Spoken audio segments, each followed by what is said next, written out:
ఇంత చదువుకున్నాను, degree complete చేశాను, ఒక్క జాబ్ కూడా దొరకట్లేదు ఇంకా. హలో ఏండి, నాకు రావడానికి టైం పడుతుంది, నాకు అర్జెంట్ టైం అయిపోతుంది, ప్రతి మీటింగ్కి రావట్లేదని నన్ను తిడుతున్నారు. నాకు మీటింగ్ అర్జెంట్ అండి, నేను మీటింగ్ వెళ్ళిపోవాలి, మీకు అన్నీ ఏర్పాటు చేశాను, వచ్చి తినేయండి, ఉంటాను. ఇవిడి అమ్మాయి ఇవిడ పెద్ద బిజినెస్ ఉమెన్ అయి ఉంటుంది, 5 సెకండ్లు కూడా ఫోన్ మాట్లాడట్లేదు. ఈవిడ దగ్గర కంపల్సరీ అలాగని మార్కులు కొట్టేసి ఒక జాబ్ కొట్టేయాలి ఈవిడ దగ్గర నుంచి అర్జెంటుగా. మేడం చెప్పు బాబు. మేడం, నేను డిగ్రీ కంప్లీట్ చేశాను మేడం. నాకు ఇంగ్లీష్ వచ్చు మేడం, హిందీ కూడా వచ్చు. I can speak in fluent English.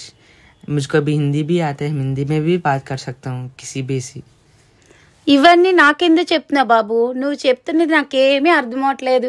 నేను 10th కూడా చదువుకోలేదు బాబు. అవునా మేడం? మీరు ఫోన్లో అంత మీటింగ్ అంటున్నారు దేనికోసం? మీరు పెద్ద బిజినెస్ ఉమెన్ అనుకున్నానే. అయ్యో బాబు, నేను వెళ్తుంది డోక్రా మీటింగ్ బాబు.